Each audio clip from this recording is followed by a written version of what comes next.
Hola amigos, ¿qué tal? Bienvenidos a una nueva transmisión que estamos haciendo cada miércoles por la gracia de Dios, por la misericordia de Dios. Cuando las cosas no están grabadas, no están editadas, dependemos, la tecnología que funcione, dependemos de los tiempos, dependemos de las circunstancias, así que siempre es por la gracia de Dios. También lo que subimos grabado obviamente es por la gracia de Dios, pero más aún no en este momento en que, dependemos, y eso es lo que vamos a ver un poco hoy en el tema que vamos a presentar, dependemos de ciertas circunstancias, ¿no? Siempre la misericordia de Dios está preparando el camino para que tengamos la posibilidad de hacerle llegar a una persona un mensaje, unas palabras de ánimo, unas palabras de aliento. Sobre todo la gente necesita saber que Dios los ama.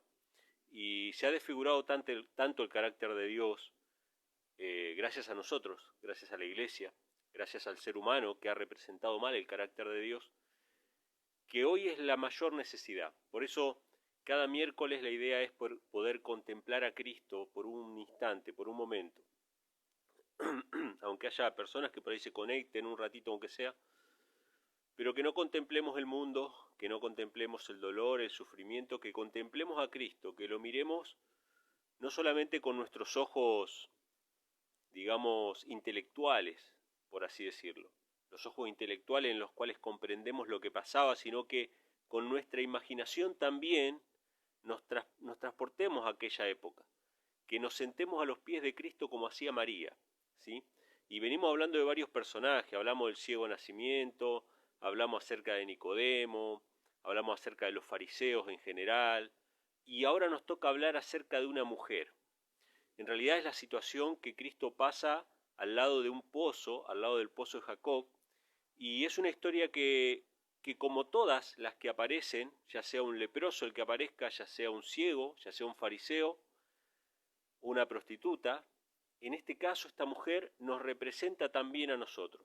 Y vamos a verlo, vamos a ir comentando cada versículo, no solamente la mujer, sino también los discípulos que aparecen en esta historia. Así que vamos a ir a Juan, el capítulo 4. Bueno, yo les comento a todos los que están viendo que siempre oro antes de las grabaciones de los videos y antes de las transmisiones. Por ahí no lo pongo porque es una cuestión muy espontánea, ¿no? Que no necesariamente tiene que quedar grabada y donde uno a veces le dice todas las cosas íntimas del corazón a Dios, ¿no? Y nuestras oraciones, si bien las oraciones públicas son necesarias, las oraciones privadas lo son aún más, porque ahí es donde le podemos decir todo a Dios, ¿no? Y nosotros como cáscaras vacías, que no tenemos nada para dar, tenemos que pedirle a Dios que nos dé algo para dar. Y esa es la oración que siempre es contestada positivamente por Dios, porque si hay algo que Dios siempre contesta de manera positiva es cuando le pedimos para dar a otros, cuando le pedimos para compartir con otros. Así que siempre que grabamos o que transmitimos o que vamos a predicar un sábado a la mañana o vamos a compartir con alguien un estudio bíblico, le pedimos a Dios que nos dé para dar. Y así se completa el circuito de la beneficencia, ¿no? El circuito. Todas las personas que no den, no pueden recibir. Porque todo en la naturaleza, en la creación, en el universo de Dios, todo recibe para dar. Cristo recibía de su Padre constantemente para dar a otros, ¿no? Para dar el poder para sanar, las palabras para animar a las personas. Y este incidente que vamos a leer ahora es muy particular, es muy bonito, es muy hermoso. Y tenemos que identificarnos nosotros ahora como la mujer. Vamos a ir a Juan, capítulo 4, versículo 5 en adelante, pero antes, obviamente, vamos a leer el primer versículo y vamos a hacer un pequeño contexto histórico. Juan capítulo 4, versículo 5 nos dice así: Jesús vino pues a una ciudad de Samaria que se llamaba Sicar, junto a la heredad de Jacob, que Jacob le dio a su hijo José. ¿Sí? Vamos a hacer un pequeño repaso histórico. De paso voy a ver si pongo acá, si veo el chat, si me aparece, ahí está. Bueno, espero no hacer macana. Vamos a hacer un pequeño repaso histórico. Jesús estaba en Samaria. Jesús estaba en Samaria. Vamos un poco con nuestra imaginación. Israel, la tierra prometida, cuando llegó Israel a esa tierra, a Canaán, fueron dirigidos primero por Moisés y después fueron dirigidos por Josué para entrar directamente a la tierra. Y cuando se asentaron en la tierra prometida, ellos fueron gobernados por jueces, entre los cuales estaba Sansón, Gedeón, Jefté. Habían jueces, pero no tenían reyes. Ellos no tenían reyes. Dios era el rey de ellos. Esto es muy interesante en la época en que estamos viviendo, ¿no? Donde sobre política y religión no se debe hablar, para ser políticamente correctos, ¿no? Para poder caerle bien a la mayor cantidad de personas, de política y religión no debemos hablar, pero en realidad es de lo que más hay que hablar. Porque la política y la religión es lo que nos afecta más a los seres humanos. No estoy hablando de política partidaria, estoy hablando de política en el sentido de libertad, derechos, libertad de expresión. Siempre los cristianos estamos ahí, ¿no? Al pie del cañón defendiendo las libertades individuales. Libertad y el derecho del niño por nacer. Un tema muy discutido, está en la política. Es parte del concepto de salud pública de la Organización Mundial de la Salud, la interrupción voluntaria del embarazo. Interesante, ¿no? Hay que ver qué organismos nos dirigen a nosotros en cuestiones de salud. Si esos organismos tienen un concepto correcto de salud o un concepto ideológico, ¿sí? No científico, sino ideológico de lo que es la salud. Interesante. La OMS contempla la interrupción voluntaria del embarazo, o sea, el aborto, como parte de la salud pública, ¿sí? Entonces la política siempre se habla. Y en esta situación interesante, Dios le dijo a Israel que no iban a tener reyes. Dios mismo iba a ser su rey. Si un gobierno, si una nación sigue las leyes de Dios, no necesita el Estado, no necesita el gobierno civil, no necesita reyes. Pero si una nación desecha a Dios como rey, como es el caso de todas nuestras naciones, necesita el Estado. Necesita el Estado para que regule y legisle y penalice las violaciones de los 6 mandamientos finales del Decálogo. O sea, el Estado solamente puede intervenir sobre esas cuestiones que tienen que ver con los últimos 6 mandamientos, con nuestra relación con nuestro prójimo. Pero no puede intervenir sobre cuestiones de conciencia, sobre los primeros 4 mandamientos. Así que el Estado es necesario, pero el Estado te va a oprimir. Dios se lo dijo a Israel, le dijo, mire, ustedes no necesitan rey, pero si ustedes tienen un rey, ese rey los va a oprimir. Así que ellos llegaron a Canaán, llegaron a la tierra prometida, hubieron jueces, pero llegó un momento, profetas también, pero llegó un momento en que Israel dijo, nosotros queremos tener un rey como las demás naciones. Y Dios le dijo, no, ustedes no necesitan un rey. El rey los va a oprimir. Igual, queremos un rey como las demás naciones. El ser humano cuando está en pecado, cuando abandona a Dios, pierde el concepto de libertad, lo pierde, se le vuelve borroso, nublado, y prefiere la esclavitud. Es extraño esto, pero es así. El ser humano pecador prefiere ser esclavo a ser libre, ¿sí? Es más, relativiza el concepto de libertad para poder sentirse bien con su propia esclavitud. Pero Dios le dijo, ustedes no necesitan un rey. Entonces dijeron, queremos un rey, así que Dios les dio un rey. Dios les dio un rey. Y Dios no es como el ser humano.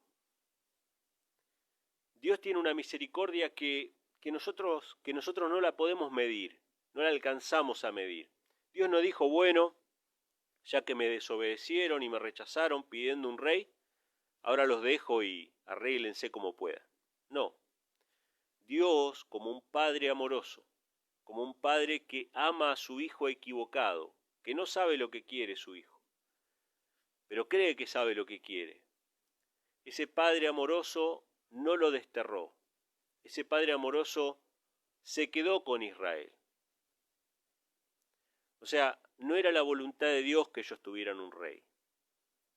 Pero así todo Dios le dijo, bueno, ya que vas a tener un rey, por lo menos fíjate que el rey haga esto, esto, esto y esto, ¿no? Imaginemos nosotros, somos padres, tenemos un hijo que está en la juventud, que todavía no sabe lo que quiere, y él dice, papá, yo no quiero seguir tus caminos, yo no quiero ir a la iglesia, yo no quiero leer la Biblia, yo no quiero hacer esto. ¿Qué hace el padre? ¿Lo destierra? ¿Deja de hablarle? ¿Deja de dirigirle la palabra? ¿O dice, bueno, ya tomó una decisión equivocada mi hijo, ¿qué puedo hacer yo ahora? ¿Dejarlo más vulnerable todavía de lo que está? ¿O estar con él y acompañarlo? Tenemos que estar con él y acompañarlo. Es como un hijo que viene y le dice al papá, papá, me voy a comprar un arma. Y el papá le dice, hijo, no necesitamos un arma, eso es peligroso, es un problema, El hijo dice, no, yo voy a ir, me voy a comprar un arma igual. Entonces el padre agarra y él mismo lo lleva a las clases de tiro. Él mismo paga las clases de tiro para que ese hijo que hizo lo que el padre no quería, por lo menos no se termine matando. Por lo menos no termine matando a alguien. ¿Se entiende? O sea, el hecho de que vos estés acompañando a tu hijo no significa que apruebes lo que él practica o lo que él hace, significa que lo amás y que querés lo mejor para él. Sin embargo, el fanatismo nos lleva a abandonar a las personas que no comparten nuestras ideas, o incluso a nuestros hijos, ¿no? Pero Dios, como un padre amante, no quería un rey para Israel. Sin embargo, a pesar de que Israel desobedeció, Dios le dijo, bueno, vas a tener un rey, por lo menos que ese rey, lea la palabra de Dios todos los días, que no vuelva a Egipto a comprar caballos, que no tenga muchas mujeres, etcétera, etcétera. Una serie de leyes que le dio Dios a Israel. Así que tuvieron el primer rey, Saúl. Saúl fue impío. Primero fue justo y después fue impío. Después vino el rey David. Fue justo, conforme al corazón de Dios, hasta que llegó un momento que cayó también.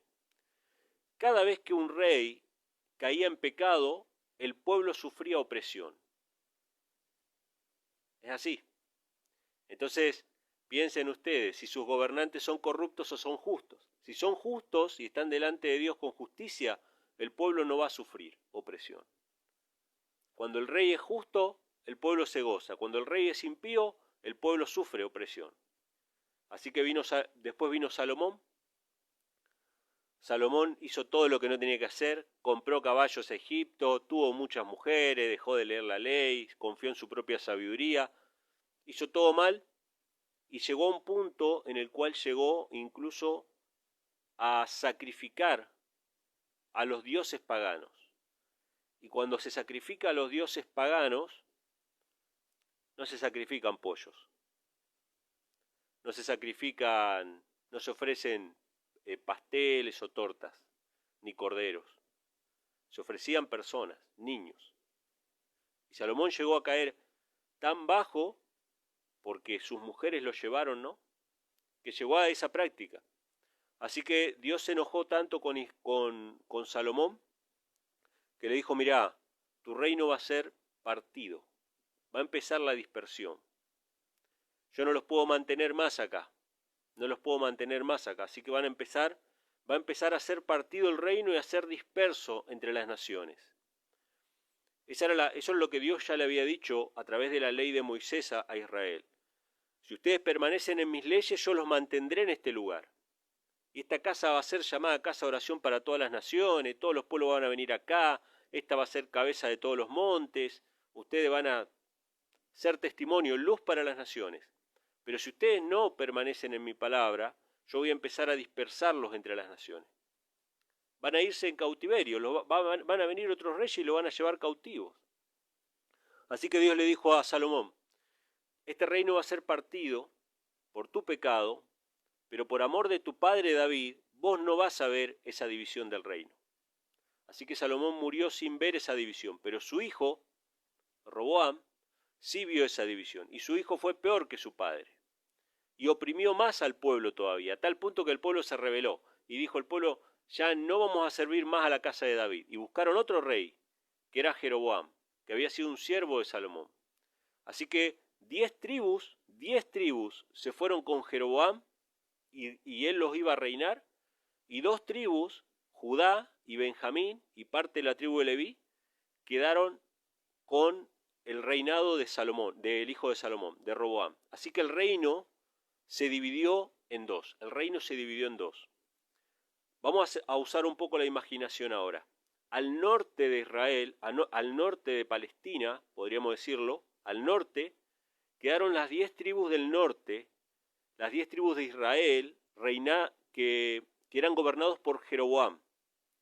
Y al sur de Palestina quedó el reino de Judá, gobernados por la casa de David. 10 tribus y 2 tribus. Pero el templo, ¿dónde estaba? El templo estaba en el sur, el templo estaba abajo, estaba en Judá, en Jerusalén. Así que si bien acá reinaba Jeroboam, Israel venía todos los años, ¿a dónde? Venía al templo, a adorar a Jerusalén, a las fiestas solemnes, tenían que ofrecer sacrificios ahí. Los levitas tenían que trabajar ahí, ahí estaba el templo. Entonces Dios le habló también a Jeroboam y le dijo, mirá, el pueblo te puso a vos como rey. Si vos permaneces en mi palabra, yo voy a cuidar de tu reino, y tu reino no va a ser quitado nunca. Pero Jeroboam, como vio que el pueblo bajaba todos los años a adorar a Jerusalén, dijo, si sigue bajando el pueblo a adorar a Jerusalén, a las fiestas solemnes, este pueblo se va a volver su corazón a Roboam, al rey del sur, y me van a quitar a mí. Y desconfió de la palabra de Jehová, desconfió de las promesas de Dios, así que dijo, bueno, el pueblo no va a ir más a adorar a Jerusalén, ahora se van a quedar acá en el norte, yo voy a establecer 2 becerros de oro, hizo 2 estatuas, 2 becerros de oro, e instituyó fiestas de su propio corazón, fiestas que él mismo había inventado, en fechas que a él se le ocurrió, y dijo al pueblo, no vayan más a Jerusalén a adorar, estos son tus dioses, quédense acá a adorar en el norte, Samaria. Estamos poniéndonos en contexto, hermanos, acerca de lo que estamos por leer a continuación. Así que el pueblo de Israel, el reino de Israel, ya tenía sus propias fiestas, tenía sus propios dioses, no bajaba más a adorar, etcétera, etcétera. Pero la desgracia, la ruina, vino para ese reino. Fue el primer reino en ser llevado en cautiverio por los asirios. Vinieron los asirios y se llevaron al reino del norte. Y los pocos que quedaron después fueron mezclados con otras naciones que fueron plantadas en Samaria o en el reino del norte, y por lo tanto ese lugar quedó totalmente paganizado, con una visión confusa de quién era el verdadero Dios de Israel, con una visión confusa acerca de la salvación, acerca de las profecías del Mesías, quedaron totalmente extraviados, a tal punto de que su última imagen del Dios verdadero eran 2 becerros de oro. ¿Sí? O sea, ellos no sabían a quién estaban adorando. Y acá viene un punto importante, lo vamos a ver a continuación. Y el reino del sur no pasó mucho tiempo hasta que vino Nabucodonosor y también castigó al reino del sur, a Judá, quienes fueron llevados cautivos a Babilonia, pero después fueron vueltos. O sea que el reino del sur, el reino de Judá, quedó más o menos tambaleante como reino hasta la época de Cristo, ¿sí? Hasta con reyes, digamos, puestos por el Imperio Romano, pero quedó ahí, con Jerusalén como capital y todo. Y había muchos judíos expatriados en todas las naciones. Si ustedes leen van a ver que en la fiesta de la Pascua venían de todas las naciones, en la fiesta de Pentecostés venían de todas las naciones. ¿Por qué venían judíos de todas las naciones? Porque habían sido llevados cautivos en diferentes épocas, ¿sí? Por causa de que Dios los dispersó. Dios dispersó a Jerusalén y a Israel. Y la última gran dispersión fue en el año 70, cuando los romanos destruyeron para siempre el templo, y hasta el día de hoy los judíos están dispersos. ¿Por qué? Por rechazar la verdad, por rechazar la palabra de Dios. Y su último pecado fue rechazar al Mesías, a Cristo, ¿no? Así que Jesús está en Samaria, en el reino del norte, y se va a encontrar con una mujer que tiene un concepto distorsionado acerca de Dios, acerca de su palabra, acerca de su verdad. Entonces ahora vamos a ver cómo comienza este diálogo. Estamos en el versículo 6, dice así: y estaba allí el pozo de Jacob. Entonces Jesús, cansado del camino, se sentó así junto al pozo, y era como la hora sexta. Y vino una mujer de Samaria a sacar agua, y Jesús le dijo: dame de beber. Dos cosas importantes que me gustaría destacar acerca de este pequeño episodio. Lo primero que nos cuenta: Jesús venía cansado del camino. O sea que Jesús se cansaba. Él participó de las flaquezas de la naturaleza humana, ¿sí?, con todo lo que implica, ¿no? Sufrir el cansancio, sufrir el calor, sufrir el hambre, sufrir la sed. Y cuando vio a esta mujer, Jesús le dirigió la palabra para pedirle que ella satisfaciera su necesidad. Dame de beber. O sea que Jesús, además de cansarse, dependía de la benevolencia de sus semejantes, es decir, en este caso, de otros seres humanos. O sea, Jesús tenía que depender si él tenía comida, si él tenía agua, si tenía dónde recostar su cabeza. Todo él dependía de la bondad o de la benevolencia de aquellas personas que lo rodeaban. Y en este caso, Jesús necesitaba tomar agua, tenía sed, estaba cansado y se apoyó en otra persona, en otro ser humano. Por eso decía, ¿no?, cuando comenzamos la transmisión, dependemos de muchas cosas, dependemos de Dios sobre todo, dependemos que la tecnología ande, dependemos de un montón de cosas. Y dependemos de nuestros semejantes. Si nuestros semejantes nos asisten, nos ayudan. Y acá Cristo entabla una conversación con una mujer samaritana. Y dice el versículo 8, los discípulos habían ido a la ciudad a comprar de comer. Recuerden que era la hora sexta, ¿sí? La hora sexta es el mediodía, o sea que Jesús estaba cansado, tenía hambre y tenía sed. Y entonces en el versículo 9, la mujer samaritana le dijo: ¿cómo es que tú, siendo judío, me pides a mí de beber, que soy mujer samaritana? Porque los judíos no tienen trato con los samaritanos. Y a mí me dejó pensando dos cosas este diálogo, ¿no? Espero que no se escuche tanto el ruido, pero justo ahora hay alguien que se puso a acelerar, no sé si una moto o qué, pero es un ruido terrible. Espero que no se escuche tanto. Pero me llamó la atención este diálogo, un diálogo interesante. Jesús le dice: dame de beber, y ella no se pone a pensar en la necesidad que tiene Cristo de tomar agua. Esa era su necesidad física. Ella se pone a pensar en el hecho en sí, cómo un hombre judío habla con una mujer samaritana, porque entre judíos y samaritanos no se habla. Lo primero que pensé cuando leí este pasaje es: Jesús, ¿qué tiene que ver Jesús conmigo? Yo que soy pecador, que tengo mi historia, que tengo mi prontuario, que me conozco todas mis miserias. Jesús me dice a mí, ¿no?, dame de beber. O como le dijo al cobrador de impuestos: Zaqueo, bájate ahí porque yo voy a comer en tu casa. Necesito comer en tu casa. Jesús se relacionaba con las personas y las buscaba a él. Las personas tenían necesidades, pero muchas veces no sabían cuál era su necesidad real, porque justamente le habían tratado de suplir con un montón de cosas que no lo satisfacía. Entonces Jesús nos busca y nosotros respondemos: ¿qué tiene que ver Jesús conmigo? En nuestra ignorancia, ¿no? O sea, nosotros sabemos que necesitamos algo, pensamos saber qué es lo que necesitamos, pero en realidad Cristo es el que sabe lo que nosotros necesitamos y nos busca a Él. Él nos busca. Y la otra cosa que pensaba era, fíjense, ¿no?, esta división. Esta gente eran prácticamente hermanos, vecinos, no eran muy diferentes físicamente, eran muy parecidos realmente. Las costumbres culturales eran muy parecidas entre judío y samaritano. era una cuestión más bien geográfica, una cuestión más bien política o ideológica, religiosa, porque habían diferencias doctrinales, así como las había dentro del judaísmo. En el judaísmo habían judíos que eran saduceos, otros que eran fariseos y otros que eran esenios que estaban ahí en el desierto. O sea que divisiones había siempre, pero no tenía tanto que ver con lo racial. Sin embargo, se presenta como un conflicto racial. Judíos y samaritanos no se hablan entre sí. Y me hizo pensar mucho en la situación que estuvimos viviendo estos últimos días, ¿no? Nosotros somos como, estamos programados. Espero que, no, que los que están escuchando no estén así. Yo me incluyo, pero hablo en general, ¿no? Pero nosotros estamos programados. Nos dicen, bueno, gente, oren por Francia. Y ahí vamos todos a orar por Francia.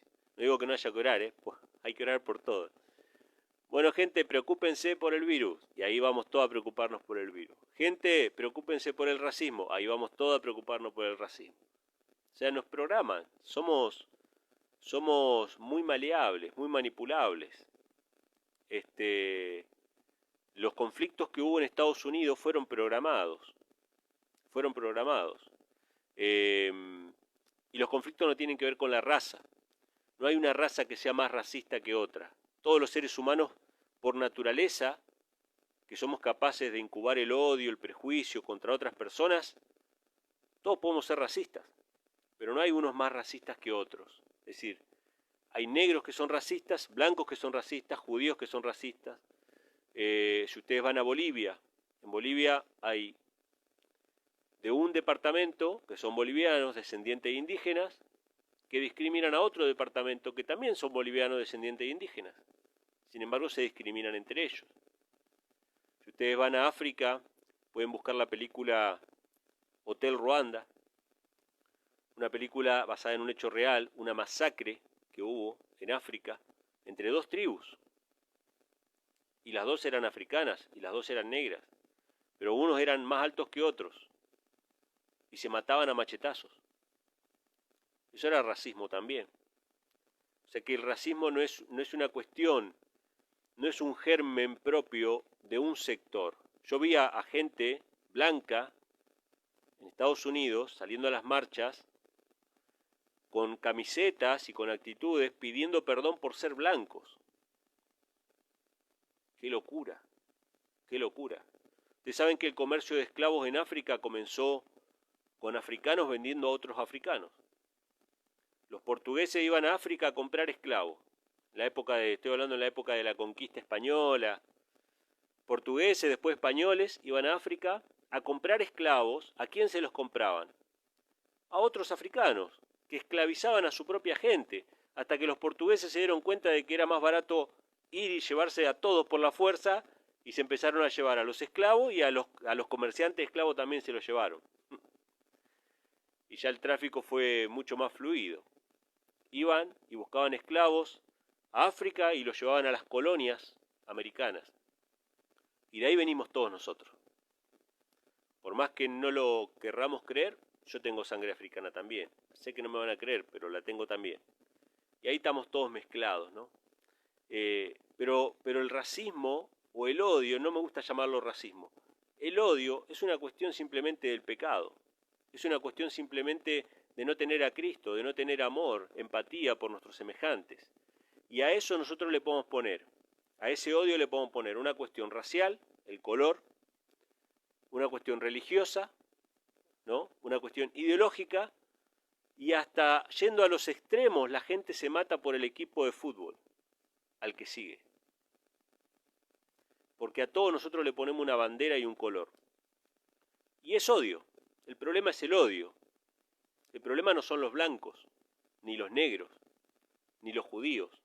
O sea, a cualquier comunidad ustedes van a ver que hay gente que discrimina a otros. Entre blancos se discriminan también. Vayan y lean los libros del judaísmo. Un pueblo muy discriminado en la historia y discrimina prácticamente a todas las razas existentes. Entonces, la discriminación y el racismo es una cuestión cultural, una cuestión que tiene que ver no con lo racial, sino que tiene que ver con lo que hay en nuestro corazón, qué tenemos para dar. Y después tenemos personas que tienen a Dios y personas que no lo tienen.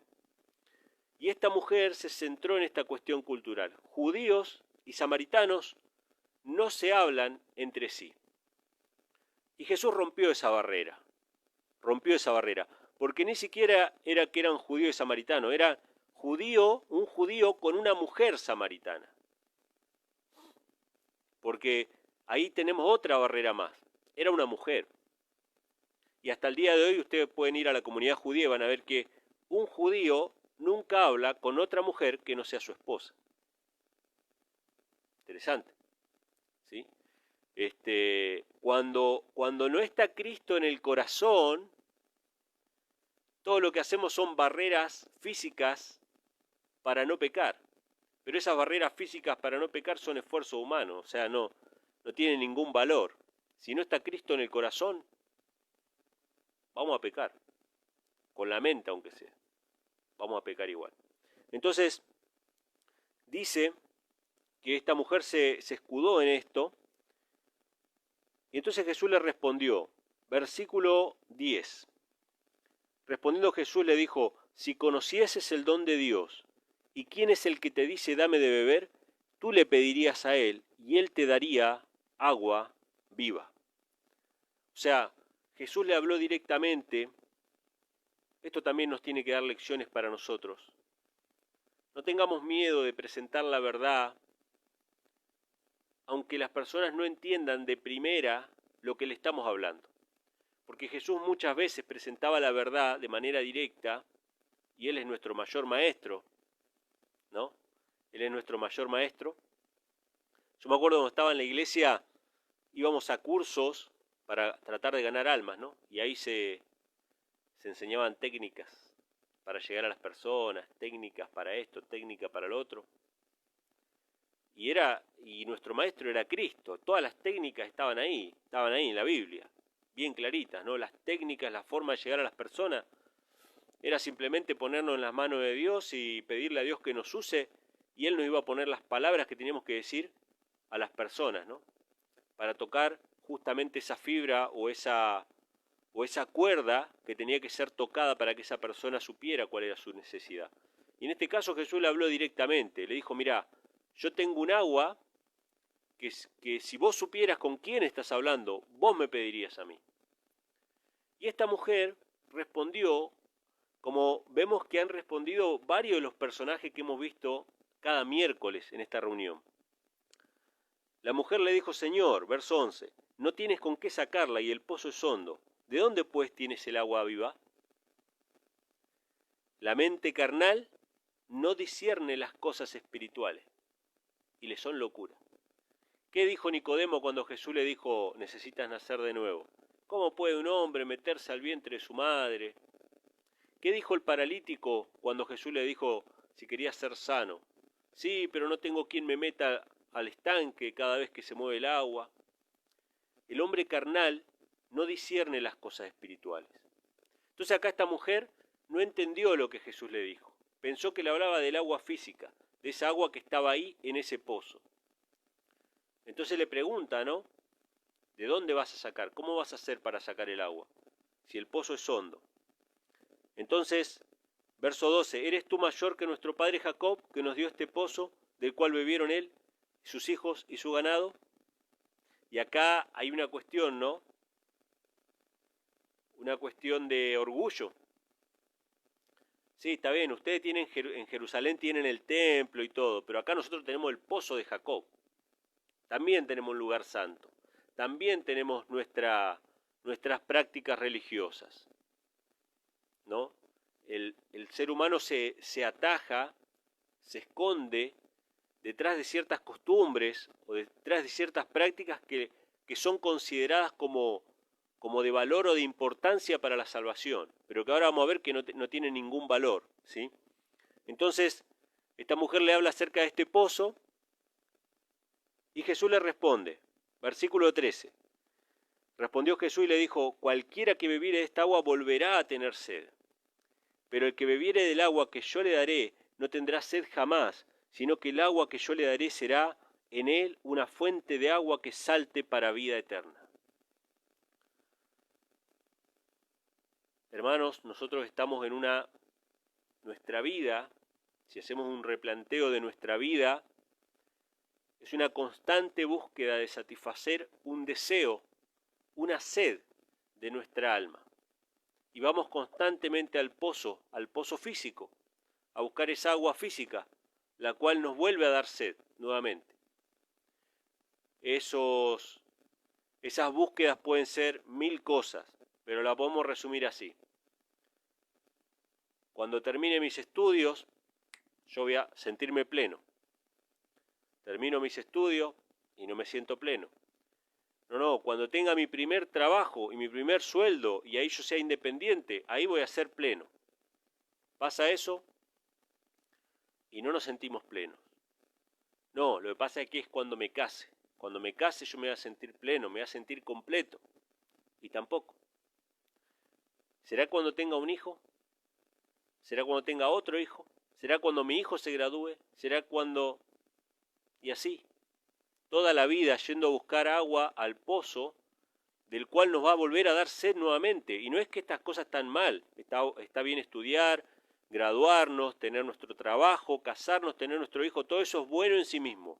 Pero nada de eso satisface la mayor necesidad del ser humano, que es sentirse amado y recibido por un Padre, por un Dios que lo creó con un propósito. Y tiene un propósito su vida. No es simplemente reproducirnos, dejar descendencia y colaborar con la evolución de la especie. No, no es eso. Nuestra vida tiene un propósito real, un propósito concreto. Y hasta que no identificamos cuál es ese propósito y no identificamos quiénes somos, de dónde venimos, hacia dónde vamos, estamos constantemente sacando de ese pozo. Pero esta mujer todavía está con la mente carnal. ¿Sí? Entonces la mujer le responde en el versículo 15, la mujer le dice: Señor, dame esa agua para que yo no tenga sed ni venga acá a sacarla. ¿Cómo sabemos que es mente carnal? Porque ella dice que yo no venga acá a sacarla. O sea, es como que ella dijo: bueno, este tipo está loco, no entiendo lo que dice, pero vamos a seguirle la locura de él. Y bueno, dame el agua, ya que tanto decís que tenés agua, dame esa agua. A ver, ¿qué es lo que tanto tenés para ofrecer? Todavía ella está con la mente carnal. Entonces Jesús le dice una palabra. Va más profundo. Y hermanos, esto nos tiene que enseñar a nosotros. Nosotros siempre estamos compartiendo el Evangelio, siempre estamos hablando con otras personas. Y no pasa nada si no entienden lo que le estamos diciendo. No pasa nada si de buenas a primeras el mensaje pareciera no tener efecto. Imagínense a Jesús desanimado por esta situación. Imagínense a Jesús diciendo: bueno, ya le dije, ya está, bueno, ya está. No entendió. No, evidentemente, o sea, Jesús no se desanimó y siguió con esta mujer. Entonces Jesús le dijo: ve, llama a tu marido y ven acá. Y esta mujer al principio estaba con su mente carnal, primero asombrada porque un hombre judío le estaba hablando, después le habla de un agua de vida que ella va a tener y que no va a tener que ir a buscarla, y entonces ya esta mujer un poco incómoda le dice: bueno, dame esa agua de vida, y se quedó mirando a ver qué iba a hacer este hombre, o qué le iba a decir, o qué locura le iba a decir, y cuando él le dijo: ve y llama a tu marido, esta mujer bajó la mirada.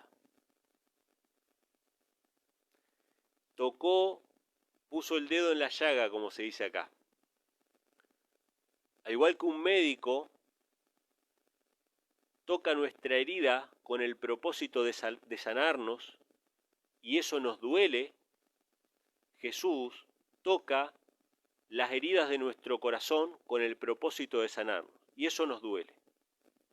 Eso no nos gusta. Es un sentimiento incómodo. Jesús apeló a los fracasos de su vida. Jesús apeló a sus constantes derrotas, a sus tristezas, que todavía la congojaban. Entonces esta mujer le dijo: no tengo marido. No tengo marido. Se quiso desentender. Jesús le dijo: bien has dicho, no tengo marido, porque 5 maridos has tenido, y el que ahora tienes no es tu marido. Esto has dicho con verdad. Terrible. Al principio, solamente podría haber sido una palabra incómoda. Podría haber sido casualidad. Muchas veces nos pasa a nosotros que decimos algo en un momento inoportuno y justo se hace un silencio sepulcral en la sala porque justo acabamos de decir algo que hirió la susceptibilidad o la sensibilidad de alguna persona, porque habían estado discutiendo sobre eso, entonces viene alguien y hace una broma y justo le diste en el clavo, casualidad. Lo primero podría haber sido casualidad, cuando él le dijo, llama a tu marido, podría haber sido casualidad. Esta mujer se sintió mal, pero se desentendió y dijo, no tengo marido. Pero ahora Jesús le revela que él tiene la capacidad de leer el corazón del hombre. Y le cuenta toda su historia. Probablemente una historia que no todo el mundo o no todas las personas que la rodeaban ahora conocían. Una historia de la cual ella no quería hablar, que eran sus constantes fracasos, sus constantes intentos de sentirse amada y no poder conseguir eso. Esta mujer se había casado 5 veces y con el que estaba ahora tampoco era feliz, tampoco era su marido. Porque esta mujer durante toda su vida lo único que quería era saber que Dios la amaba. Y buscó ese amor en la imagen que ella tenía de quién podría haber sido su padre, pero que ahora iba a ser su esposo, pensando que ese esposo iba a satisfacer ese deseo. Iba a satisfacer esa necesidad del corazón, que solamente Dios puede llenar. Entonces había ido muchas veces al pozo a buscar el agua que no le podía llenar. Y esta mujer que había anhelado sentirse amada por un Dios, por su padre, porque todos cuando miramos la figura del héroe, que todos desde niños miramos la figura del héroe, yo me acuerdo cuando yo era chico, teníamos ahí nuestra colección de dioses, que eran los héroes, los superhéroes, y tratábamos de refugiarnos en alguien que nos cuidara, alguien que nos protegiera del mal. Esa es la necesidad del corazón humano, constantemente insatisfecha. Si no es un superhéroe imaginario, va a ser un político, va a ser un equipo de fútbol, va a ser la música que escuchás, va a ser una construcción imaginaria de vos mismo, ¿no? Haciendo tal o cual cosa. Pero siempre es la figura de ese padre del cual nos hemos alejado como raza humana, como humanidad. Nos hemos alejado de nuestro padre y necesitamos sabernos cuidados y amados por un padre amoroso. Y esa necesidad no la puede llenar nada, ni 5, ni 10, ni 20 maridos. Y todos estos maridos de esta mujer representan todos nuestros fracasos anteriores, todas nuestras búsquedas anteriores de la felicidad que fueron insatisfechas. Así que ahora ya no es casualidad, ya no es una palabra dicha inoportunamente, sino que ahora Jesús le está mostrando que Él le puede leer el corazón. Y si seguimos avanzando en la lectura, dice así, verso 19, la mujer le dijo, Señor, me parece que tú eres profeta. ¿Se acuerdan de Nicodemo? Nicodemo que había dicho, tú eres un maestro, venido de Dios. ¿Qué dijo el ciego de nacimiento? Yo creo que él es profeta. O sea, siempre hay un reconocimiento parcial de Cristo. Siempre hay un reconocimiento que va progresivamente en aumento, pero que no es definitivo. Ese primer reconocimiento muestra que Jesús viene de Dios, evidentemente. Pero falta algo, siempre falta algo, falta reconocer que Él es el Cristo, el Hijo de Dios. Así que hoy día pasa también, ¿no? Muchas religiones reconocen a Cristo como un profeta, pero no alcanza.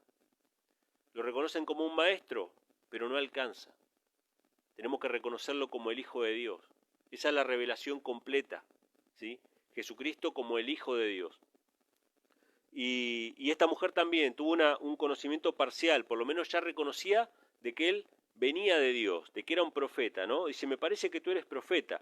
Y entonces, esta mujer, de la misma manera que Nicodemo y que otros, no queriendo hablar mucho de su vida personal, porque es incómodo hablar de nuestra vida personal, sale con un tema doctrinal. El tema doctrinal la discusión doctrinal de los judíos y de los samaritanos, ¿sí? Entonces sale con una pregunta doctrinal. Bueno, ya que es profeta me va a poder dilucidar tal cosa y de paso dejo de hablar de mi pasado, dejo de hablar de mi necesidad, porque en realidad yo soy fuerte, no necesito nada. A lo sumo necesito resolver unos problemas doctrinales, pero mi corazón está bien. Mentira. Mi corazón necesita rendirse a los pies de Cristo, necesita ser salvo, necesita la salvación más que cualquier otra doctrina. Sin embargo, yo ando ahí, ¿no? Buscando en las doctrinas a ver si tal doctrina me va a ayudar a consagrarme. No, tengo que caer a los pies de Cristo. Cristo sabe que yo necesito la salvación antes que la doctrina, pero el ser humano carnal, que no quiere caer a los pies de Cristo, busca la doctrina como una especie de parche, ¿no? Tratar de descifrar los secretos doctrinales o los misterios doctrinales o las contradicciones bíblicas. No, ahí sale la gente, pero acá hay una contradicción, este versículo, y tu vida es un desastre, pero te preocupa esa aparente contradicción. No podés dormir a la noche, pero te preocupa quiénes son los ancianos, etcétera. Ya lo hemos mencionado un montón de veces, ¿no? Nos preocupa la doctrina primero, cuando en realidad lo que necesitamos primero es caer a los pies de Cristo, caer sobre la roca, ¿sí? O sea, que el yo muera en Cristo. Entonces esta mujer le tira una pregunta doctrinal para cambiar de tema. Ya no hablemos más de mi pasado, no hablemos tanto de mí, hablemos de lo doctrinal. Entonces la mujer le dijo, versículo 20, nuestros padres adoraron en este monte y vosotros decís que en Jerusalén es el lugar donde se debe adorar. Pregunta doctrinal. Y Jesús le va a responder de manera directa, y nos responde también a nosotros de manera directa, para terminar con uno de los tantos vicios del cristianismo, que es esta idea de los lugares santos, ¿no? El pozo de Jacob, el templo de Jerusalén, todos estos lugares santos, ¿no? Estos lugares que supuestamente nos garantizan cierta protección o cierta inmunidad, pero que en realidad no nos garantizan nada, porque Dios quiere morar con nosotros en nuestros corazones. Él quiere que nosotros seamos el templo de Él. Y hasta el día de hoy permanece en el cristianismo esta idea del sionismo. Muchas religiones, en diferentes movimientos, ¿no? Evangélicos sobre todo, y los movimientos de raíces hebreas y todas esas cuestiones, ponen su foco, ¿no? Como que hay un lugar ahí que es santo todavía. Todavía hay que orar por el Estado de Israel y cosas semejantes. Y si no tenemos esa idea, está la otra idea institucional, ¿no? De que la iglesia, de que bueno, está bien, la iglesia está mal, nosotros estamos mal, estamos tibios, pero lo importante es estar dentro de la iglesia, porque si estamos dentro de la iglesia es como estar dentro del arca de Noé. Y bueno, está bien, estamos mal, estamos tibios, no predicamos, no practicamos las cosas, pero mientras estemos dentro de la iglesia por lo menos hay oportunidad, ¿no? Esta idea del lugar santo, Jesús la erradica completamente con lo que va a decir a continuación, la termina para siempre. Entonces en el versículo versículo 21, la pregunta de esta mujer era, ¿dónde se debe adorar? Jesús le dice, mujer, créeme, que la hora viene, cuando ni en este monte, ni en Jerusalén, adoraréis al Padre. Arranca con una cuestión doctrinal que la fulmina con un par de palabras nada más, con una frase, ni en este monte ni en Jerusalén. Nada. No hay lugar santo. La santidad la pone la presencia de Dios. Donde están 2 o 3 congregados en mi nombre, ahí estoy yo en medio de ellos. Y eso puede ser hasta en el vientre de un pez, debajo de una higuera o en una montaña. No importa, es donde está Cristo, donde está su espíritu y su presencia, y donde hay 2 o 3 reunidos, eso es lo que constituye la iglesia. Ese es el lugar santo, ¿sí? No es un lugar geográfico, no es una institución. Entonces Jesús primero fulmina eso, y después ataca otra cuestión doctrinal que esta mujer no le preguntó, pero que él sabe que ella necesita. La personalidad de Dios, la personalidad de Dios. Jesús ahora ataca la cuestión, probablemente la más importante de la historia de la humanidad. ¿Quién es Dios? ¿Quién es su Hijo? ¿Cuántos dioses hay? ¿Dios es un Dios personal o es un Dios multipersonal? ¿Qué creemos nosotros? Bueno, la Biblia es clara con respecto a esto, ¿no? Y Jesús acá lo dice bien claro. Ni en este monte, ni en Jerusalén, me adoraréis a mí, dice él. No, adoraréis al Padre, al Padre.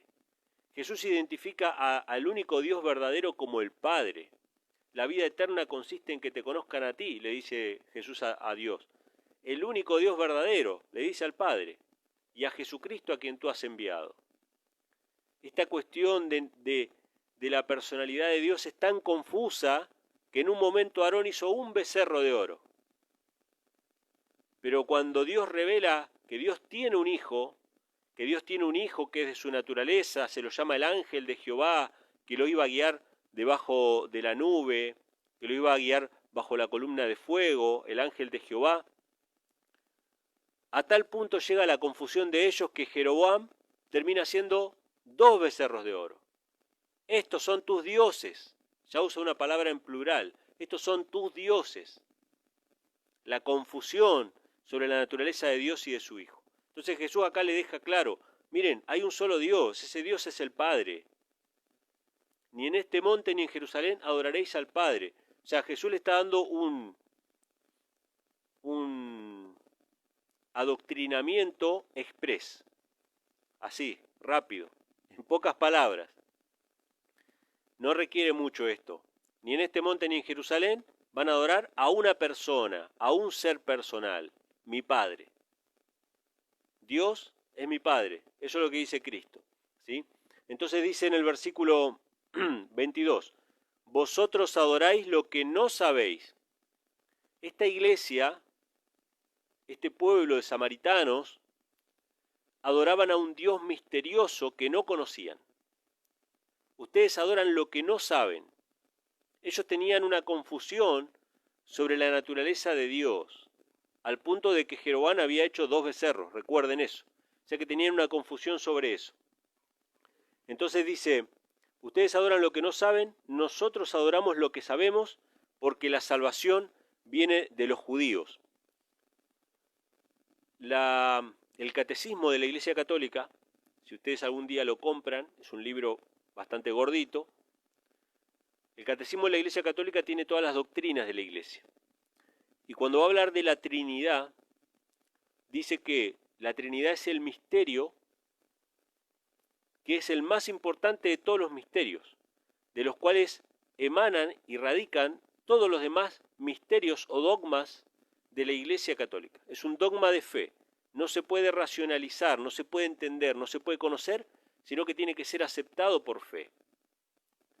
Que es la naturaleza de un Dios que, al mismo tiempo de ser 3 personas, es un solo Dios. No 3 dioses, sino un solo Dios. Es un misterio. Ustedes adoran lo que no saben, adoran un misterio, adoran a un Dios misterioso, confuso, difícil de entender. Jesús le dice, nosotros adoramos lo que sabemos. Y Él le pone bien claro quién es la personalidad a quien adoran, al Padre. Y después tiene una frase que muchas veces es mal interpretada, ¿no? Porque la salvación viene de los judíos. Y acá saltan todos los raíces hebreas. Con cariño lo digo, ¿eh? No, yo no hablo despectivamente. Yo respeto a las personas, pero combato las ideas. Las ideas hay que combatirlas, no hay que respetarlas. No se puede respetar una idea errónea que aleja de la salvación a las personas. Entonces ahí surge el mesianismo, la raíz hebrea. La salvación viene de los judíos, eso significa que los judíos entienden mejor la Biblia, son nuestros hermanos mayores, hay que preguntarle a ellos qué significa en hebreo, porque en hebreo, y según la cultura, y según su tradición, vamos a poder entender mejor. Entonces la salvación viene a través de leer la Biblia con una mentalidad hebrea. Todo eso viene, todo eso sacan de ese solo versículo. Mentira, mentira, así clara, lisa y llanamente es mentira. Lo que ese versículo dice es que la salvación que es Cristo Jesús, la persona de Cristo. le pusieron ese nombre, Jesús, o Yeshua en hebreo. El ángel se lo dijo a María, será su nombre Jesús porque él salvará a su pueblo de sus pecados. O sea, Jesús era la salvación de Jehová. Y la salvación iba a venir de la tribu de Judá, de la casa de David. Ustedes dejaron de bajar a celebrar fiesta a Jerusalén. Está bien. O sea, ustedes dejaron de venir a Jerusalén, dejaron de venir al templo, tienen su propio pozo, tienen el pozo de Jacob, tienen sus tradiciones, su historia. Pero el Salvador, la salvación, la persona de Cristo, va a venir de la tribu de Judá, del reino del sur. ¿Tiene sentido, verdad? Tiene sentido, claro que sí. Jesús le está diciendo que si bien no iban a adorar ni en Jerusalén ni en Samaria, la salvación sí iba a venir de la casa de Judá. ¿Sí? De la tribu de Judá, de la casa de David. Así que esto es lo que Jesús le está diciendo con estas palabras, que muchas veces son mal interpretadas, por eso lo aclaro. Entonces dice en el versículo 23, pero la hora viene y ahora es cuando los verdaderos adoradores adorarán al Padre en espíritu y en verdad, pues también el Padre, tales adoradores, busca que le adoren. Bueno, está claro que es una persona Dios, ¿eh? Que Dios no es un Dios multipersonal, Dios es un Dios personal, es el Padre de Cristo, y Cristo es el Hijo de Dios. Eso es lo que la Biblia declara. Pero no solamente le presenta quién es la persona de Dios, que es el Padre, que no hay lugares santos, sino que también le dice, mira, los verdaderos adoradores, los que Dios está buscando, son los que le adoran en espíritu. En espíritu significa con la mente, con el corazón, con todo el ser, en espíritu. O sea, no de afuera solamente, que por ahí están cantando un himno, pero su mente, su espíritu está en otro lado. Su espíritu está pensando en el partido, o en la película, o en tal otra cosa, y está en la iglesia cantando un himno, pero su espíritu está en otro lado. No. Dios busca gente que le adore en espíritu, de corazón, que sean sinceros. En espíritu, sinceridad. Pero no queda ahí, dice, en espíritu y en verdad. Y en verdad. O sea, está bien que seamos sinceros, que le adoremos con el corazón. Probablemente esta mujer y muchos samaritanos eran sinceros, pero estaban adorando incorrectamente. Nosotros tenemos que adorar a Dios sinceramente, pero también tenemos que adorarle como Él nos pide, correctamente, en verdad, en espíritu y en verdad. Porque seríamos hipócritas si decimos, bueno, no, yo mi tradición es que yo prenda velas los viernes de noche, o mi tradición es que yo tenga una estatuita de tal persona, o mi tradición, y tenemos 20.000 tradiciones, y sinceramente las podemos observar, pero a Dios no quiere que simplemente le adoremos sinceramente, Él quiere que le adoremos sinceramente y en verdad, correctamente, como Él nos pide, según su palabra, como está escrito, ¿no? Así que Jesús le dijo claramente cuáles eran las cuestiones doctrinales más importantes. Lugares santos no hay. Dios es un ser personal, es el Padre. El Mesías viene de la tribu de Judá y hay que adorar correctamente, en espíritu y en verdad. O sea, todas estas cuestiones doctrinales. Y esta mujer, que ya evadió su problema personal, saltó de su problema personal y su necesidad real, que era la necesidad de un Salvador, a una cuestión doctrinal, ahora se encuentra que con las cuestiones doctrinales también tiene problemas.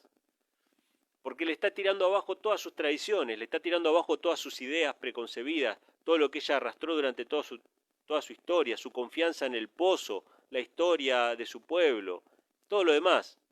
Entonces esta mujer agarra y dice, bueno, está bien, hay cuestiones doctrinales, pero ella cubre esto con un manto de misterio y tira el problema para adelante, para el futuro. Entonces, dice en el versículo 25, la mujer le dice, sé que el Mesías ha de venir, el que es llamado el Cristo. Cuando Él venga, nos declarará todas las cosas. Otra evasiva. Esta mujer se encontró con problemas doctrinales, o sea, este hombre me está diciendo que tengo que cambiar esto, cambiar esto, cambiar esto, cambiar esto. Y son todas mis tradiciones. Entonces, ¿qué voy a hacer? Bueno, en el futuro cuando venga el Mesías, Él nos va a aclarar todas las cosas. Lo cubrió con un manto de misterio. ¿No les ha pasado alguna vez que le presentan un mensaje a alguien? Vamos a suponer que le están hablando, qué sé yo, del sábado. Que el sábado en realidad es parte de la ley de Dios. Una doctrina sencilla, no es muy complicada. No es salvación por obras porque Dios nos pide que descansemos. Justamente nos pide que no hagamos obras. O sea que no es salvación por obra, es justificación por la fe, es confianza en Dios. De que Dios nos provee, ¿no? Aunque no trabajemos el sábado. Entonces, le presentamos el tema del sábado y la persona agarra y ve que doctrinalmente no hay escapatoria. Ve que doctrinalmente no va a tener que cambiar su estilo de vida. Y como no tiene ganas de cambiar su estilo de vida, dice, bueno, hay mucho misterio en la Biblia, algún día entenderemos, ¿no? Y se desentiende del problema. Tira el problema para el futuro, como decir, no, ahora está muy complicado, ni siquiera sabemos si hoy es viernes o qué día de la semana es hoy, porque viste que cambian todo. Entonces, bueno, en el futuro Dios nos va a decir cuál es el sábado y lo vamos a poder guardar. Evadir el problema. Esta mujer evadió el problema y dijo, bueno, cuando el Mesías venga, Él nos va a declarar todas las cosas. Vos podés ser muy profeta, pero hay cosas que el Mesías no va a declarar. Entonces Jesús le dice tajantemente, versículo 26, Jesús le dijo, yo soy el que habla contigo. Se acabó el problema. No hay escapatoria.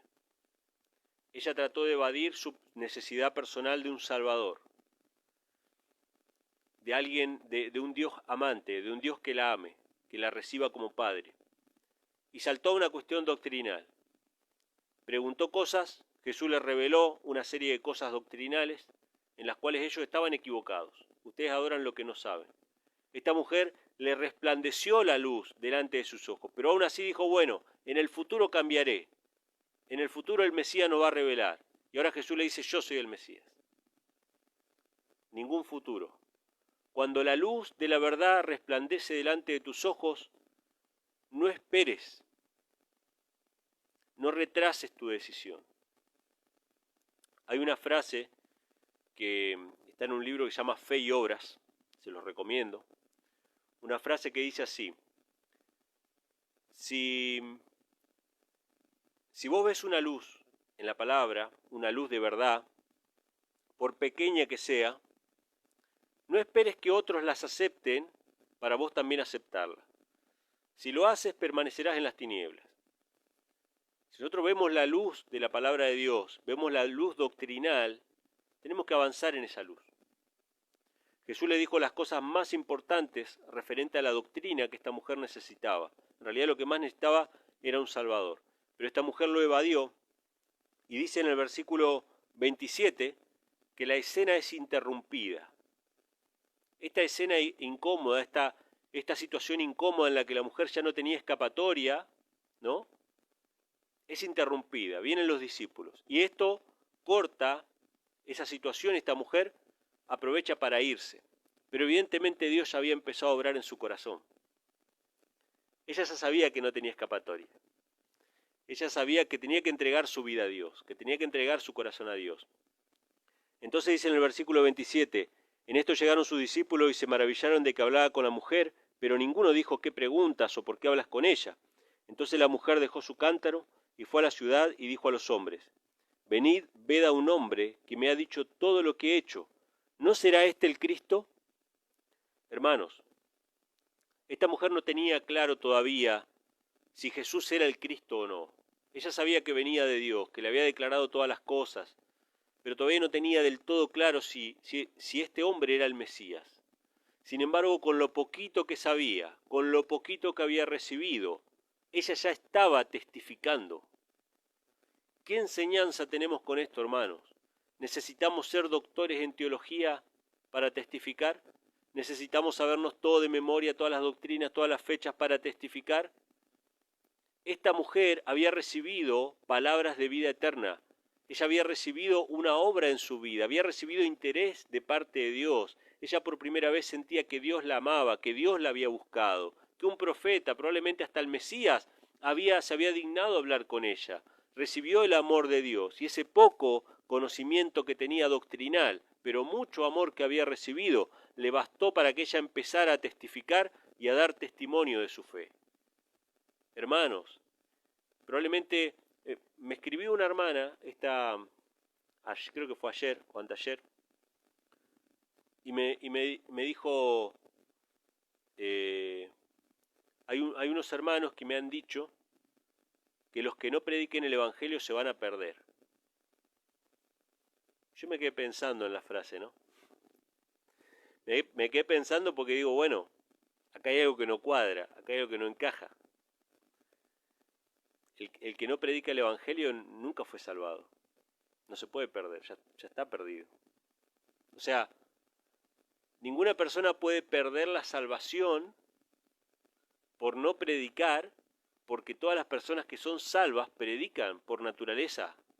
No necesariamente que den largos sermones o largas disertaciones o que se paren los fines de semana en la iglesia a predicar. No necesariamente eso. Pero todo aquel que nace a una nueva vida en Cristo, nace como un misionero. Cuenta lo que Dios ha hecho por él en su vida, aunque sea un poquito así. Esta mujer lo único que hizo fue recibir amor. No recibió un milagro, no fue sanada de la lepra, no se abrieron sus ojos, no recibió nada de eso, simplemente un ser humano, venido de Dios, le mostraba que Dios la amaba. Que lo que ella había buscado durante toda su vida en los hombres, solamente Dios se lo podía dar, y ella ahora reconocía esa satisfacción de saber que Dios la amaba. Y con solamente eso, y un poquito así de doctrina, que era muy poco, porque todavía no estaba segura de si era el Mesías, ya estaba predicando el Evangelio. Entonces todos tenemos algo que contar, algo que testificar. Yo antes no podía dormir por la ansiedad, ahora Dios me permite dormir tranquilo. Yo antes pensaba que no servía para nada y ahora Dios me mostró que tiene un ministerio y un trabajo para mí en favor de otros. Que Dios me dio dones con los cuales puedo servir a otros. O sea, siempre tenemos algo que contar, que testificar. Y si alguno que está escuchando este mensaje hoy no tiene nada que testificar todavía, hoy es el momento de caer sobre la roca que es Cristo Jesús y entregar tu vida. Y Dios te va a dar un trabajo y una tarea en su ministerio y en su obra. Todos tenemos algo que contar. Por pequeño que le parezca a otros, todos tenemos un testimonio que dar acerca de lo que Dios ha hecho en nuestra vida. ¿Sí?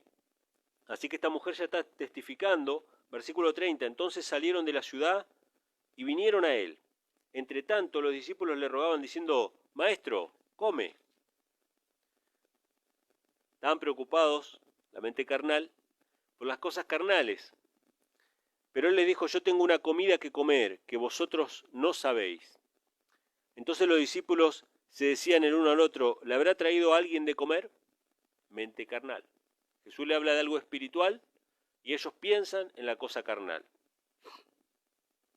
Jesús le dijo, mi comida, y acá esto es importante, hermanos. Los discípulos eran tardos, eran duros, eran como nosotros, duros. Pensaban en lo carnal cuando Cristo está hablando de lo espiritual. Pero Cristo se tomaba el trabajo y el tiempo de explicarles con amor. Nunca reprendas innecesariamente a una persona porque no entiende primeramente lo que le estás diciendo. Nunca trates con desprecio, con soberbia a alguien que no está entendiendo tu mensaje. Tómate el tiempo de explicarle el sentido espiritual de lo que estás diciendo. ¿Sí? Porque Jesús era así, Jesús trataba con cariño a las personas, no las quería humillar. Él quería que ellos realmente entendieran. ¿Sí? Así que Él se toma el tiempo de explicarles y Él dice en el versículo 34, mi comida es que haga la voluntad del que me envió y que acabe su obra. ¿No decís vosotros aún faltan 4 meses para que venga la siega? He aquí digo, alzad vuestros ojos y mirad los campos, porque ya están blancos para la siega. Y el que siega recibe salario y recoge fruto para vida eterna, para que el que siembra como el que siega, juntos se regocijen. Porque en esto es verdadero el dicho, uno es el que siembra y otro es el que siega. Yo os he enviado a segar lo que vosotros no labrasteis, otros labraron y vosotros habéis entrado en sus labores. Dos cosas importantes de estas palabras. Lo primero que Jesús le dice es, ustedes piensan que falta todavía para la cosecha. Alcen sus ojos, los campos ya están blancos para la cosecha. Yo me acuerdo cuando iba a la iglesia, estaban las campañas, ¿no?, de evangelismo. No es por criticar a la iglesia. Yo era parte de esa iglesia. Yo mismo creía esas cosas. Entonces se nos decía, bueno, vamos a hacer la campaña de siembra y la campaña de cosecha.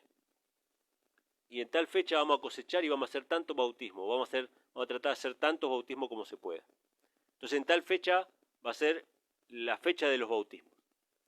Como si el ser humano pudiera controlar esas cuestiones.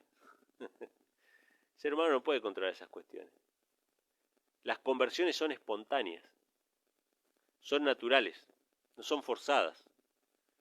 Pero el ser humano tiene la ilusión de que puede controlar, de que puede hacer un llamado emotivo y la gente se va a convertir y va a responder al llamado y se van a bautizar. Y si hay un pago extra por cada bautismo, bueno, el trabajo va a ser más eufórico, ¿no? Va a tratar de conmover. Pero Dios no obra de esa manera. Dios obra de las maneras más inesperadas, ¿no?, para nosotros. Y otra cosa importante que Jesús le dice es, uno siembra y otro cosecha. Pero fíjense que en las labores, en el trabajo del obrero, no hay nada que tenga relación con el crecimiento. Sembrar, tac, sembrar la semilla. ¿Qué más puedo hacer? Nada, nada. Convencer, tocar el corazón de las personas, en absoluto. Hermano, háblele a fulano que no quiere aceptar o no quiere creer tal cosa. No se puede. El crecimiento de la planta lo da Dios. Uno siembra, otro cosecha, pero el crecimiento lo da Dios. Imagínense ustedes que yo me voy al patio, siembro la semilla y me siento ahí al lado, ¿no?, a esperar a ver si crece. Así no se hace. Vos sembrás la semilla y te tenés que olvidar. Y seguís sembrando y seguís cosechando, pero no te sentás ahí a ver si germina.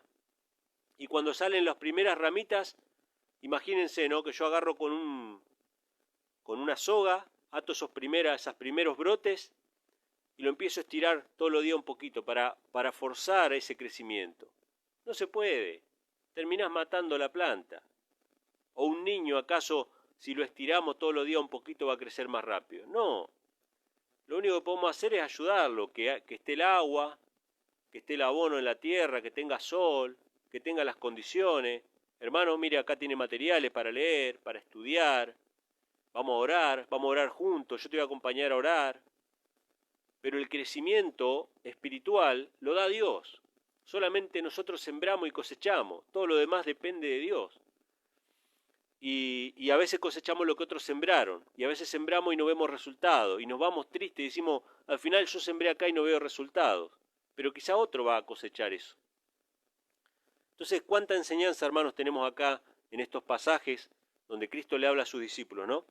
Y la última parte que voy a mencionar tiene que ver con los resultados de ese poquito doctrinal, pero ese mucho de amor que recibió esta mujer.